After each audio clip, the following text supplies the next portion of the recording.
All right, guys, final segment of today's show as we continue to put a pin, put a bow on, I don't know, on Will Howard being the new Ohio State quarterback. And it's funny, like I've already seen Lima bleeping all over it. Anthony Lima from What who's did the Dustin chief. say? What's his thoughts? Dustin gave me an LFG on air. And I thought he was going to give me the real thing. It's so funny, dude. Yesterday we talked about Will Howard.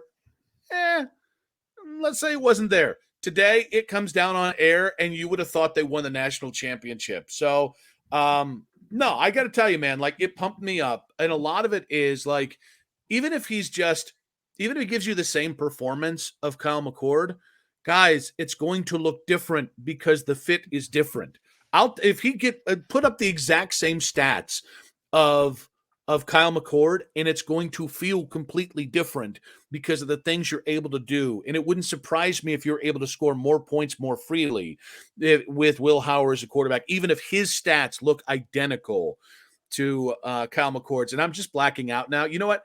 I'm gonna do the homer thing, and I always bust you for being a homer, but the more I've watched, I gotta stop watching highlight reels. The more I watch Will Howard, it's time for the Michigan panic meter, and I'm here to say my slate is clean. There is no more panic here. I asked for a starting quarterback in the Are portal. we doing a first ever here? You're doing a first ever. I am full gray. Not only is my beard partially Oh, gray, I am full gray. There is no panic in my heart. Michigan, you got to win. You might win the national title. I'm not assuming it, but next year Will Howard is going to break a foot off up in your ass. Enjoy it while you can, because Will Howard is here to be your daddy. Bam, all gray. What you say? I'm not gonna quite go all gray. I'm gonna shift from white to light gray because the Mm. Will Howard news has me excited as well. So I'm joining you in the gray, just not full gray. And what I'll say is, if Michael Penix Jr. takes care of business on Monday, again, I love the color purple. It happens to be my favorite color for a number of different reasons. My niece loves the color purple. I'm going to join her. Purple has always been my favorite color as of 2 days ago. But if he takes care of business, I will be joining you in the full-on dark gray of the Michigan Panic Meter next week. So there you go. I think I've just proven myself to be the bigger Ohio State fan. You're No, you're you're Charlie Panic over here when it comes to losing the effing Cotton Bowl, but we get Will Howard, Will the Thrill, Will the Kid, Billy the Kid. I don't know. These are bad Billy nicknames. the Kid. I'm just telling you. I'm going there. I am downtown Pound Town when it comes for hype, and you're like, we'll see about the national No, title game. listen. I'm not trying to temper my. Listen, I'm very very excited. It's not Eh, that I'm trying to temper the fact that they got a quarterback. I've had a smile on my face this entire episode for our video audience. I'm thrilled. I love it. It's the reason why as soon as Pete Thamel dropped the nugget that he was coming to a Columbus, the first thing I did was text you and say they got Will Howard because I'm very very excited. I was excited enough to move it to the gray. There's still the backdrop of Michigan is about to play for a national championship on Monday. If that wasn't the case, I would be in the gray. I'd be full on gray, but I can't do it yet. I'm sorry. it's not that you're not an Ohio State fan. It just means more to me, and that's apparent. Now, we do have a couple bits of transfer news to go. Jair Brown transferred to LSU, the cornerback. Noah Rogers, the wide receiver, went to NC State. And it's funny because Rogers was one of the big recruits last year, Yeah.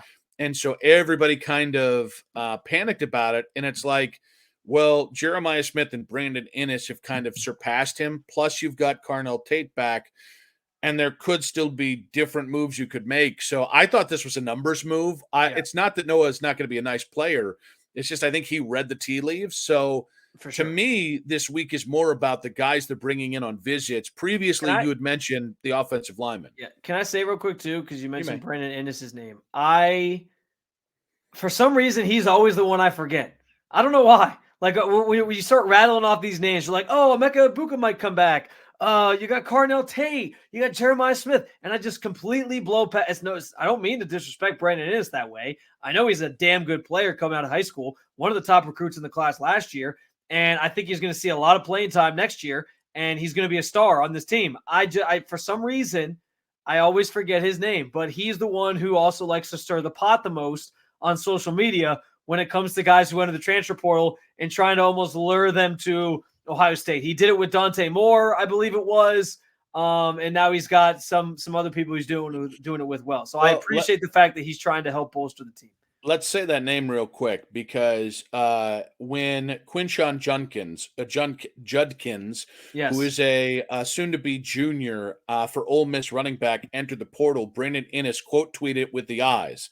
And we know what that means. What the eyes means. The eyes emoji mean you're looking at him. Maybe there's a tease there. Will Howard, I follow see you. the man on IG.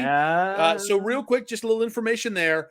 2,700 rushing yards the last 2 years, 31 touchdowns at Ole Miss, a total of 3,000 yards from scrimmage and 34 touchdowns. So now that would, if he comes here, I'm assuming that means TreVeyon Henderson is off to the NFL. That was gonna be my question. Was more so just like not that you knew the answers outright, but just kind of for the discussion of the show. I'm assuming if they were to get him, it would probably mean that TreVeyon Henderson's saying, I'm going pro. That would be my guess. But I love the idea of Brendan is at least dreaming up that he would also come here. So that's awesome. So the other two quick things, they have already hosted Derek Graham, who's a tackle out of Troy, and he is most recently known. Bring me all the tackles. They need tackles, man. Come on. So get these interior offensive line. I want tackles. All the tackles that are available. So there are some interesting stats on him, but he is most recently known as the only guy to score a touchdown for Troy in the Birmingham Bowl in their loss to Duke. So we got a fat guy touchdown already. He's 6'4", 315. His PFF numbers this year, 3 sacks, 13 hurries on 523 pass blocking snaps. His pass blocking stats are better overall. His grades on PFF are better than his run blocking grades, which are interesting because the Buckeyes were probably best on the ground this year, and that's where they really showed some kind of upside this year. But he's got 2 years remaining of eligibility. He would be a grad transfer. He can play immediately. He visited Wednesday. It's a weird week. I don't know what today is. I think it's Thursday. Could be Friday. Could be Tuesday. I don't know. Well, as recording this is Thursday. Yes. Yeah, but the other guy who is, and he's got, I think, by the way, Derek Graham has, I think, 1 or 2 more visits to do before he makes his decision. But the other guy that is visiting Columbus this week is Seth McLaughlin, the center from Alabama, who really took a lot of flack on social media for the snapping issues during the Alabama-Michigan game. He does have 36 career starts, which is a huge amount of numbers, a huge number for starts to get here. Even and people pointed this out, even if you're not confident he can play center, he does have experience at guard, but that's another mammoth guy. And I would listen, I think the snap things are interesting. I would also say, like, you just never know. Like, honestly, it could be the yips, could be nothing. But I think these are 2 guys these are nice. If you can get these guys, listen, more bodies in that room, more competition, and let the best man win. Yeah, no, I've been saying all show that the 2 biggest areas of concern were quarterback and offensive line, and the 2 obviously are very dependent on each other. So I'm all in on any of the guys they're hosting along the offensive line. I think McLaughlin is a good player. Yes, we just watched him the other night.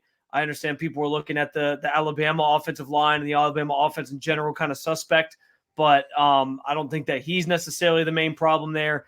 And I think anything Ohio State can do to try to bring in talent that can help that group is the more the merrier. I see no problem with it whatsoever.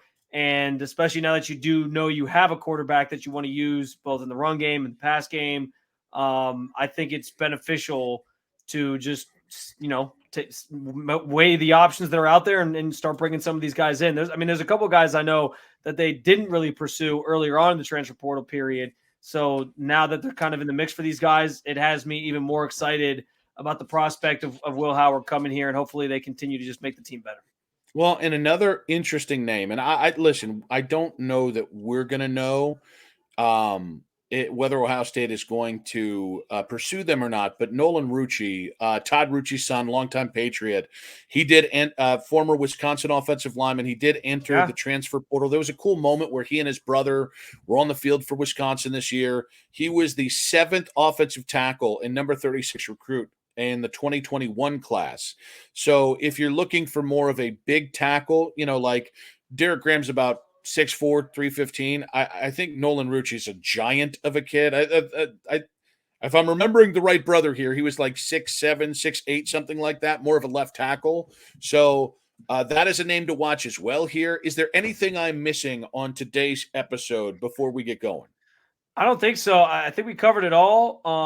And you bring up Rucci, by the way. I think he's like, bring him here. And you're right, 6'8", 295 is what his build was. I was trying to look that up while you were talking, but Same. Yeah, watching some of the Wisconsin games, he's a monster. So like that's the type of guy I think you're looking for, especially to go back to what we talked about with Will Howard.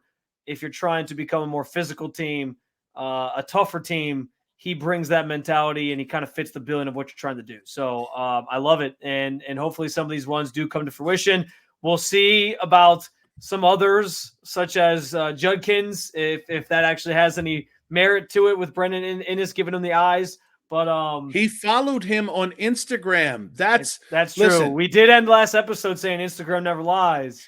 If you follow a fellow football player on Instagram, it means that you're going where that guy's going. If you follow a woman, we can't talk about that on this podcast. It means that she's going where you're going. Where you want to go. That is the DTPT is what I was trying to say, damn it. But we got obviously a big week. For that. Then hopefully court. not for your boy. But we got a big week ahead. Obviously, we're going to be monitoring the transfer portal. We'll have the latest from Columbus. I still think we should probably hold out for some staff changes here. So as all the stuff drops, we got to do our superlatives too. Oh, we got to do our superlatives, kind of our year-end review. So we got that coming up probably next week. And please, we are a new podcast. Please make sure to follow the podcast literally anywhere you get your podcast, but preferably everywhere. That's Apple Podcasts, that's Spotify. Follow them both on the free Odyssey app, and of course, right here on the 92.3 The Fan YouTube channel as well if you're watching us. But other than that, guys, don't forget to drop us a line at Nick Wilson Says, at Spencito_. We will be back next week with the latest on the Buckeyes. Until then, Spencer, go Bucks.